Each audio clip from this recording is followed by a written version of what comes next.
Song of Solomon by Toni Morrison is about a black man growing up between 1918 and 1963 nicknamed Milkman. He doesn't really know what he wants to do with his life. His father, Macon, wants him to continue the family business of real estate, but his mother, Ruth, wants him to go to college.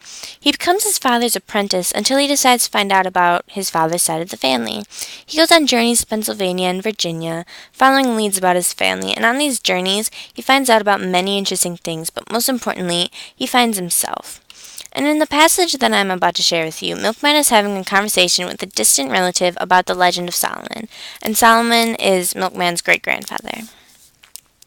When you say flew off, you mean he ran away, don't you? Escaped? No, I mean flew. Oh, it's just foolishness, you know, but according to the story, he wasn't running away. He was flying. He flew, you know, like a bird. Just stood up in the fields one day, ran up some hill, spun around a couple of times, and was lifted up in the air. Went right on back to wherever it was he came from. There's a big double-headed rock over the valley named for him.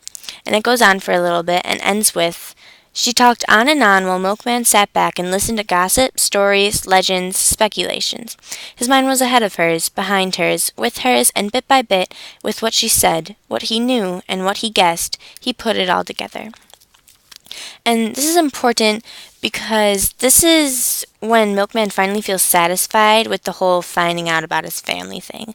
And finding out that Solomon flew away, his great-grandfather just flew away from his problems, just sort of sparked something inside of Milkman. And he finally learned to be himself instead of trying to please others, and it was like this great big burden was lifted off of his shoulders. As for the history of this book's censorship, St. Mary's County School banned the Song of Solomon because it was disturbing and the school board felt that the book was trash, filth, and vulgar, and those are the words they used to describe it.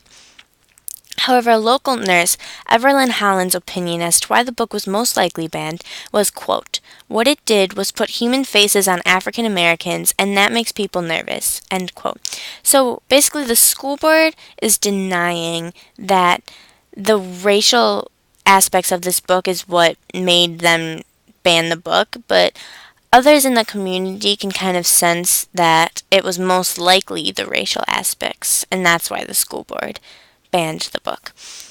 And for the book's value, well, this book was extremely slow until the last 100 pages. It was also very disturbing throughout half of the book, and every other word was a swear. However, in the last 50 pages, I couldn't not put the book down, so if you can get through a slow start, this book is definitely for you. And finally, my personal opinion.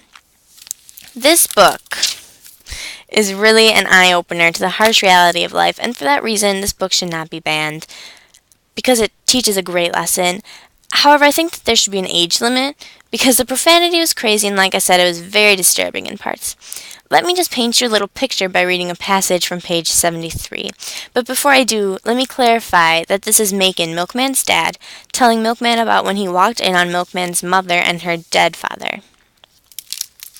In the bed, he said, and stopped for so long Milkman was not sure he was going to continue. In the bed. That's where she was when I opened the door, laying next to him, naked as a yard dog, kissing him. Him dead and white and puffy and skinny, and she had his fingers in her mouth. Let's just take a moment to process this. This is Milkman's mother sucking on her dead father's fingers. And that's just terrible. And that was a flashback from before Milkman was born.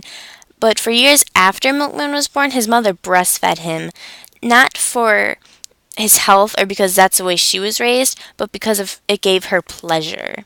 And that's really crazy and not okay. And it tells a story in the beginning of the book, but I'm not going to read it to you because it is graphic and makes me uncomfortable saying the things that Toni Morrison uses to describe this. And my final reason as to why there should be an age limit on this book is because of the profanity. There were over 20 F-bombs dropped and over 12 N-words used in the first 300 pages, not to mention every other swear that you could think of was said twice, and this is not an exaggeration. So, Song of Solomon, I enjoyed it, and if you decide to read it, I hope you enjoy it too.